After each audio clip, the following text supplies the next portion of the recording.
Assalomu alaykum qadrli tomoshabinlar va aziz pensionerlar. Agar siz pensioner bo'lsangiz yoki oilangizda yoshi ulug'lar, otaxon, onaxonlar bo'lsa, bu videoni oxirigacha diqqat bilan ko'rmasdan turib, juda muhim imkoniyatni boy berishingiz yoki jiddiy muammoga duch kelishingiz mumkin. Bugun sizga ilmaydan boshlab kuchga kiradigan har bir pensioner uchun g'oyat muhim bo'lgan o'zgarishlar haqida batafsil ma'lumot beraman. Bu shunchaki ogohlantirish emas, balki aniq ko'rsatmalar beruvchi yo'riqnoma. Shuning uchun darhol kanalimizga obuna bo'ling va videoga like bosing, toki bu ma'lumot ko'proq insonga yetib borsin. Muammoning mohiyati: pensiya tizimida yangiliklar. Oldin qanday edi? Pensiyalar odatdagidek belgilangan tartibda to'lanar edi. Har yili an'anaviy ravishda davlat tomonidan pensiyalar va nafaqalar miqdori indeksatsiya qilinib, muayyan foizga oshirib borilardi. Bu jarayon avtomatik tarzda amalga oshirilardi va pensionerlardan hech qanday qo'shimcha harakat talab etilmasdi. Odatda bu oshirishlar inflyatsiya darajasini qoplashga qaratilgan bo'lib, hayot darajasini saqlab turishga xizmat qilardi. Pensiya oluvchilar o'z hisoblariga pul tushishini kutishar va ko'pchilik bu tizimga to'liq ishonardi. Biroq shuni ham unutmaslik kerakki, ba'zi ijtimoiy zaif qatlamlar uchun bu oshirishlar ham yetarli emas edi. Chunki ularning pensiya miqdori boshdanoq juda past bo'lib, minimal ehtiyojlarni qoplashga ham qiynalar edi. Davlatning ijtimoiy siyosati aynan shu nuqtalarga e'tibor qaratib, tizimni takomillashtirish yo'lida doimiy izlanishda edi. Endi nima o'zgardi? Mana shu joyda diqqatingizni jamlang. O'zbekiston Respublikasi Prezidentining aholining ijtimoiy himoyasini yanada kuchaytirish chora-tadbirlari to'g'risidagi farmon loyihasi qabul qilinib, uning ba'zi bandlari 2024 yil 1 maydan boshlab kuchga kiradi. Bu farmon pensiya tizimiga oddiy indeksatsiya emas, balki tubdan yangi yondashuvni olib kiradi. Endi barcha pensionerlarga bir xil yondashish o'rniga davlat aynan eng ko'proq ijtimoiy himoyaga muhtoj bo'lgan qatlamlarga e'tibor qaratmoqda. Bu degani ayrim toifadagi pensionerlar uchun qo'shimcha ijtimoiy to'lovlar joriy etiladi. Shuningdek, uzoq yillik ish stajiga ega bo'lgan, ammo pensiya miqdori nisbatan past bo'lgan fuqarolar uchun pensiyalarni qayta hisoblashning yangi tartibi amalga oshiriladi. Eng muhimi shundaki, bu yangi imkoniyatlardan foydalanish uchun sizning o'zingiz tegishli choralar ko'rishingiz, ya'ni ariza berishingiz va ba'zi hujjatlarni taqdim etishingiz talab etiladi. Agar siz bu jarayonni bilmasangiz yoki e'tiborsiz qoldirsangiz, sizga tegishli bo'lgan qo'shimcha mablag'ni ola olmasligingiz yoki eng yomoni ushbu imkoniyatni butunlay boy berishingiz mumkin. Bu shunchaki pul masalasi emas. Bu adolat va ijtimoiy himoya masalasidir. Birinchi asosiy qism: nimalarni bilish kerak, kimlar tashvishlanishi kerak va kimlar yo'q. Demak, 1 maydan kuchga kiradigan ushbu yangiliklar asosan 2 yo'nalishda amalga oshiriladi. 1. Qo'shimcha ijtimoiy to'lovlar. Bu asosan ijtimoiy himoyaga muhtoj, yolg'iz yashovchi, nogironligi bo'lgan yoki pensiya miqdori belgilangan minimal darajadan ancha past bo'lgan pensionerlarga qaratilgan. 2. Pensiyalarni qayta hisoblash. Bu esa uzoq yillik ish stajiga ega bo'lgan, ammo o'z vaqtida pensiyasi to'liq baholanmagan yoki ish haqi miqdori pensiya hisoblashda yetarli darajada inobatga olinmagan fuqarolar uchun. Keling, bu ikki jihatni batafsil ko'rib chiqaylik. Nimalarni bilish kerak? Prezident farmoniga ko'ra, endilikda quyidagi toifadagi pensionerlar uchun davlat qo'shimcha ijtimoiy yordam ko'rsatishni nazarda tutadi. Yolg'iz yashovchi va doimiy parvarishga muhtoj pensionerlar. Agar siz yolg'iz yashasangiz va o'zingizga qaray olmasangiz, shifokor xulosasiga ko'ra doimiy parvarishga muhtoj deb topilgan bo'lsangiz, sizga har oyda minimal pensiyaning 25% miqdorida qo'shimcha nafaqa ajratiladi. Bu nafaqa pensiyangizga qo'shib to'lanadi. Minimal pensiya miqdoridan past pensiya oluvchilar. Agar sizning hozirgi pensiya miqdoringiz davlat tomonidan belgilangan eng kam pensiya miqdoridan past bo'lsa, masalan, ish stajingiz yetarli bo'lmagani yoki boshqa sabablar bilan sizga pensiya miqdorini ushbu minimal darajaga yetkazish uchun qo'shimcha to'lov tayinlanadi. Bu degani siz endi minimal pensiyadan kam pul olmaysiz. 40 yildan ortiq ish stajiga ega bo'lgan, ammo pensiya miqdori o'rtacha darajadan past bo'lgan fuqarolar, bu toifadagi pensionerlar uchun pensiyalarni qayta hisoblash tartibi joriy etiladi. Ya'ni ularning pensiyalarini hisoblashda ish stajining har bir yili uchun qo'shimcha koeffitsient qo'llanilishi mumkin. Bu esa pensiya miqdorini sezilarli darajada oshiradi. Kimlar tashvishlanishi kerak? yuqorida sanab o'tilgan toifalarga mansub bo'lgan barcha pensionerlar tashvishlanishi kerak. Lekin bu ijobiy ma'nodagi tashvish. Siz bu imkoniyatni boy bermasligingiz uchun faol bo'lishingiz va tegishli hujjatlarni rasmiylashtirishingiz kerak.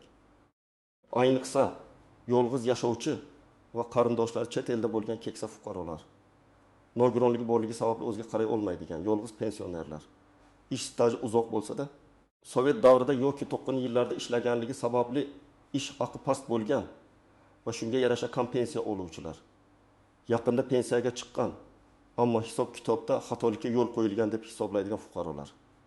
Kimlar tashvishlanishi shart emas. Agar siz yuqoridagi toifalarga kirmasangiz, pensiyangiz miqdori yetarli darajada bo'lsa va sizda hech qanday qo'shimcha ehtiyoj bo'lmasa, siz tashvishlanmasangiz ham bo'ladi. Sizning pensiyangiz avvalgidek to'lanadi va keyingi indeksatsiyalar ham o'z vaqtida amalga oshiriladi. Biroq shunga qaramay, bu ma'lumotni bilib qo'yish ortiqchalik qilmaydi. Chunki ertaga sizning holatingiz o'zgarishi yoki sizga ushbu ma'lumot kerak bo'ladigan tanishlaringiz bo'lishi mumkin. Hatto agar siz o'zingizga tegishli deb hisoblamasangiz ham atrofingizdagi yolg'iz. Kimgadir muhtoj pensionerlar haqida o'ylab, ularga shu videoni yetkazishingizni iltimos qilaman.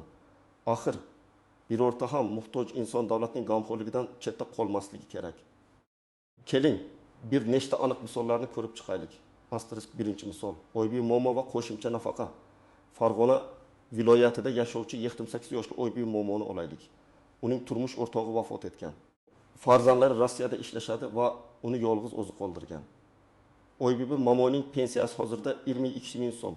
Uning o'zi uchun doimiy dori-darmonlar va ro'zg'or uchun bu pul yetarli emas. Eng kam pensiya miqdori deylik 1,2 million so'm. Shifokorlar xulosasiga ko'ra Oybiy momo doimiy parvarishga muhtoj, chunki uning qon bosimi baland, oyog'ida revmatizm bor va o'z do'konga borishga qiynaladi. Nima qilish kerak? Astos Oybiy momo yoki uning yaqinlari mahalla faollariga yoki pensiya jamg'armasining tuman shahar bo'limiga murojaat qilishlari kerak. Ular Oybiy momoning yolg'iz yashovchi va parvarishga muhtoj ekanligini tasdiqlovchi hujjatlarni mahalla ma'lumotnomasi tibbiy xulosa taqdim etishlari lozim. Natija, agar Oybiy momoning arizasi qanoatlantirilsa, uning pensiyasiga qo'shimcha 37 ming so'm, minimal pensiyaning 25 qismida, ya'ni 20 ming yon yilib qo'shiladi. Shunday qilib, uning umumiy oylik daromadi 1,2 million plus 1,5 million so'mga yetadi. Bu uning hayot sharoitini ancha yaxshilaydi. Ikkinchi misol, Ahmad aka va pensiyaning qayta hisoblanishi. Samarqandlik yetim yoshli Ahmad aka umri davomida 45 yil paxtachilik xo'jaligida ishlagan. Uning ish staji juda uzoq, ammo Sovet davridagi va 90-yillarning boshidagi maoshlari past bo'lganligi sababli uning hozirgi pensiyasi atigi 1500 ming so'm. Uzoq yillik fidokorona mehnati uchun bu miqdor Ahmad akaga olatsizlik deb tuyuladi. Nima qilish kerak? Ahmad aka pensiya jamg'armasining tuman shahar bo'limiga borib, o'zining ish stajini tasdiqlovchi hujjatlarni, mehnat daftarchasi, arxiv ma'lumotnomalari taqdim etish va pensiyasini qayta hisoblashni so'rab ariza yozishi kerak. Yangi farmonga ko'ra, 4 yildan ortiq stajga ega bo'lganlar uchun maxsus koeffitsiyentlar qo'llanilishi ko'zda tutilgan. Natija, pensiya jamg'armasi Ahmad akaning ish stajini va ish haqi ma'lumotlarini qayta ko'rib chiqadi. Faraz qilaylik, yangi tartib bo'yicha uning pensiyasi hisob kitoblar natijasida 1,9 million so'mga yetkazildi. Bu uning oylik daromadini sezilarli darajada oshirib, unga yanada munosib turmush tarzini ta'minlaydi. Astash 3-misol. Mastura opa va yetishmayotgan hujjatlar. Toshkentda yashovchi 65 yoshli Mastura opa ham pensiyasini qayta hisoblatishni xohlaydi. Chunki uning ham 4 yildan ortiq staji bor. Ammo ish haqi ma'lumotnomalari to'liq emas. 90-yillarda u ishlagan korxona tugatilib, arxiv hujjatlari yo'qolgan. Uning pensiyasi hozir 23 ming so'm. Nima qilish kerak? Mastura opa avvalo pensiya jamg'armasiga murojaat qilib, qaysi davrlar uchun hujjatlari yetishmayotganini aniqlashtirishi lozim. Keyin u ish stajini tasdiqlovchi arxiv ma'lumotnomalari, sud qarorlari yoki guvohlarning ko'rsatmalarini to'plashga harakat qilishi kerak ba'zida. Sud orqali ham ish stajini tasdiqlash mumkin. Mahalla faollari ham bu jarayonda yordam berishi mumkin. Natija, agar Mastura opa yetishmayotgan hujjatlarni to'play olsa va uning ish staji to'liq tasdiqlansa, uning pensiyasi ham xuddi Ahmad akaga o'xshab oshirilishi mumkin. Agar u hujjatlarni topa olmasa, afsuski bu imkoniyatdan to'liq foydalana olmasligi mumkin. Bu esa hujjatlarning ahamiyatini ko'rsatadi. Ikkinchi asosiy qism istisnolar, ehtiyot bo'lish kerak bo'lgan holatlar va nozik jihatlar. Har qanday yangi tizimda bo'lgani kabi, bu yangiliklardan ba'zi istisnolar. E'tibordan chetda qolmasligi kerak bo'lgan holatlar va nozik jihatlar mavjud. Istisnolar ostiq muddati o'tkazib yuborish holati. Farmonga ko'ra qo'shimcha to'lovlar va qayta hisoblashlar mil maydan boshlab amalga oshiriladi. Biroq ariza berish muddati cheklangan bo'lishi mumkin. Agar siz 20 oydan keyin, masalan, iyul oyida ariza bersangiz, sizga qo'shimcha to'lovlar may va iyun oylari uchun ham hisoblab beriladimi yoki faqat ariza berilgan oydan boshlabmi? Odatda bunday hollarda ariza berilgan oydan boshlab hisoblash amalga oshiriladi. Ammo qonunchilikda retrospektiv to'lovlar, orqaga qarab to'lovlar ham nazarda tutilishi mumkin. Shuning uchun imkon qadar tezroq murojaat qilish juda muhim. Aniqlik kiritish uchun pensiya jamg'armasiga murojaat qiling. Chet elda yashayotgan pensionerlar, agar siz O'zbekiston fuqarosi bo'lsangiz, hozirda chet elda yashayotgan bo'lsangiz, pensiya olishingiz mumkin. Ammo qo'shimcha to'lovlar va qayta hisoblashlar uchun murojaat qilish tartibi biroz farq qilishi mumkin. Bunda siz konsullik orqali yoki ishonchli vakil orqali murojaat qilishingizga to'g'ri keladi. Kasallik yoki nogironlik tufayli murojaat qila olmaydiganlar. Agar pensionerning sog'lig'i yomon bo'lsa, o'zi pensiya jamg'armasiga bora olmasa, uning nomidan yaqin qarindoshlari, o'g'li, qizi, turmush o'rtog'i ishonchnoma asosida murojaat qilishlari mumkin. Bu ishonchnoma notarial tartibda tasdiqlangan bo'lishi shart. Shuningdek, mahalla raisi yoki ijtimoiy xodimlar ham bu jarayonda yordam bera oladilar. Ehtiyot bo'lish kerak bo'lgan holatlar. Pitfalls.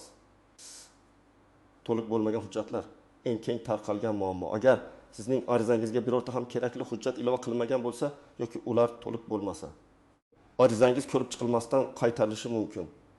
Bu esa vaqtni yo'qotishga olib keladi. Barcha hujjatlarning asl nusxalari va nusxalari tayyor bo'lishi kerak. Soxta ma'lumotlar. Hech qachon pensiya jamg'armasiga yolg'on ma'lumotlar yoki soxta hujjatlar taqdim etishga urinmang. Bu nafaqat arizangizning rad etilishiga, balki qonuniy javobgarlikka ham sabab bo'lishi mumkin. Norasmiy vositachilar. Astrost ko'chada yoki telefon orqali pensiyangizni tezda oshirib beramiz deb va'da beruvchi shaxslarga ishonmang.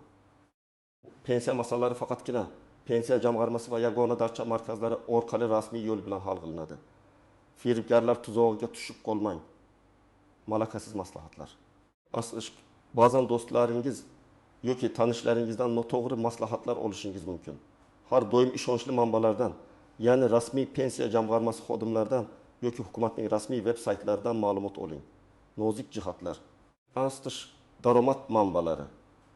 Ba'zi qo'shimcha ijtimoiy to'lovlar pensiyaning umumiy daromadi yoki boshqa nafaqalar olishi bilan bog'liq bo'lishi mumkin.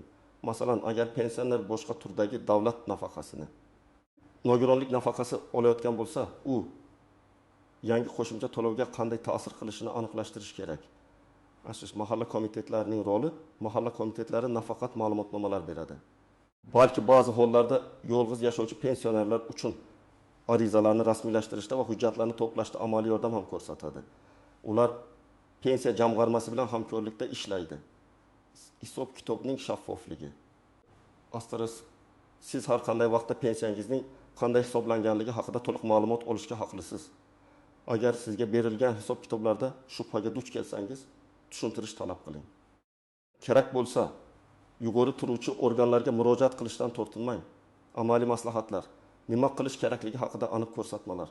Aziz pensionerlar va ularning yaqinlari endi sizning oldingizda aniq va oson qadamlar turibdi. Bu ko'rsatmalarga rioya qilsangiz, siz yangi imkoniyatlardan to'liq foydalanishingiz mumkin. Eng qadam o'zingizning toifangizni aniqlang. Birinchi navbatda siz yuqorida sanab o'tilgan 3 ta asosiy toifadan qaysi biriga kirishingizni aniqlang. Siz yolg'iz yashovchi va doimiy parvarishga muhtojmisiz? Tibbiy xulosaga e'tibor bering. Sizning hozirgi pensiya miqdoringiz davlat tomonidan belgilangan eng kam pensiya miqdoridan pastmi? Pensiya kitobchangizni yoki oxirgi pensiya to'lov miqdorini tekshiring. Sizning ish stajingiz 70 yildan ortiqmi? Ammo pensiya miqdoringiz nisbatan pastmi? Mehnat daftarchangizni ko'zdan kechiring. Agar siz bu savollardan biriga ha deb javob bersangiz, keyingi qadamlarga o'ting. Agar ishonchingiz komil bo'lmasa, bemalol pensiya jamg'armasiga telefon qilib yoki borib maslahat oling. Astasiki qadam kerakli hujjatlarni to'plang. Har bir toifa uchun talab qilinadigan hujjatlar ro'yxati farq qiladi. Ammo asosiy hujjatlar deyarli bir xil. Pasport yoki shaxsni tasdiqlovchi boshqa hujjat. Asl nusxasi, guvohnomasi, mehnat daftarchasi, asl nusxasi va barcha sahifalarning nusxasi. Agar yo'q bo'lsa, arxivlardan ma'lumotnomalar. Ish haqi to'g'risidagi ma'lumotnoma. Ish stajini qayta hisoblash uchun oldingi ish joylaridan yoki arxivlardan. Yolg'iz yashovchi va parvarishga muhtojlikni tasdiqlovchi hujjatlar. Yashash joyi bo'yicha mahalla fuqarolar yig'inidan berilgan ma'lumotnoma. Yolg'iz yashash holati haqida. Tibbiy maslahat komissiyasining xulosasi doimiy parvarishga muhtojlik haqida. Bank hisob raqami rekvizitlari. Qo'shimcha to'lovlar o'tkazilishi uchun barcha hujjatlarning asl nusxalari va ularning yig'ma nusxalarini tayyorlab qo'ying.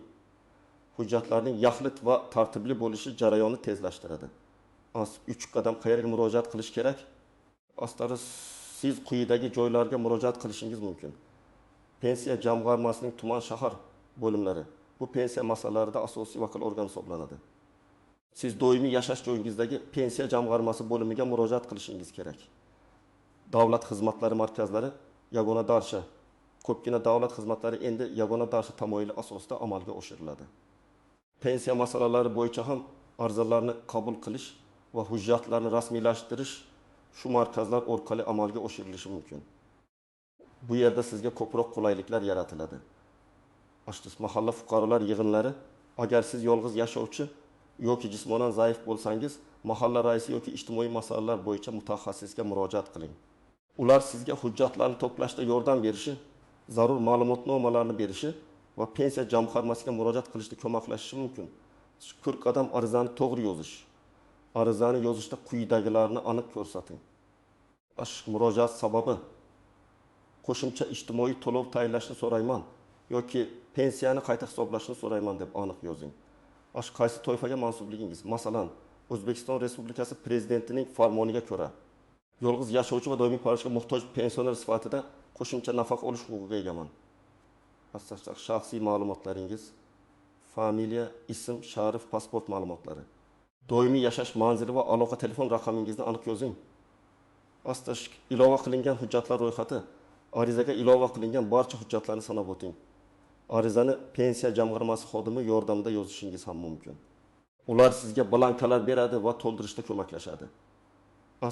Qadam arizaning ko'rib chiqilishini kuzatish. Arizani topshirganingizdan so'ng sizga arizaning ro'yxatdan o'tganligi haqida kvitansiya beriladi. Bu kvitansiyani asrab qo'ying. Unda arizaning raqami va topshirilgan sana ko'rsatilgan bo'ladi. Odatda arizalar 10-15 ish kuni ichida ko'rib chiqiladi. Agar javob kechiksa, kvitansiyadagi raqam orqali pensiya jamg'armasiga telefon qilib yoki shaxsan borib arizangizning holatini so'rashingiz mumkin. Xulosa va yakuniy chorlov. Azizlar, ko'rib turganingizdek, 20 oydan boshlab pensionerlar uchun katta imkoniyatlar ochilmoqda. Davlatimiz ijtimoiy himoyani kuchaytirishga va ayniqsa eng muhtoj qatlamlarga e'tibor qaratishga harakat qilmoqda. Ammo bu imkoniyatlardan foydalanish uchun sizning o'zingiz faol bo'lishingiz va yuqorida aytib o'tilgan oddiy qadamlarni qo'yishingiz kerak. Hujjatlaringizni to'plang. O'z yashash joyingizdagi pensiya jamg'armasiga yoki davlat xizmatlari markaziga murojaat qiling. Unutmang, o'z huquqlaringizni bilish va ulardan foydalanish har bir fuqaroning burchidir. Siz o'zingiz uchun va oilangiz uchun yaxshiroq hayot sharoitlarini yaratishingiz mumkin. Bu video sizga foydali bo'ldi degan umiddaman. Agar sizda savollar tug'ilgan bo'lsa, izohlarda yozib qoldiring. Men yoki kanalimizning mutaxassislari imkon qadar tezda javob berishga harakat qilamiz. Videoni do'stlaringizga, tanishlaringizga, ayniqsa pensioner oila a'zolaringizga yuboring, toki bu muhim ma'lumot hech kimdan chetda qolmasin. Videoga like bosing va kanalimizga obuna bo'lishni unutmang. Keyingi videolarda yana ko'rishguncha o'zingizni ehtiyot qiling.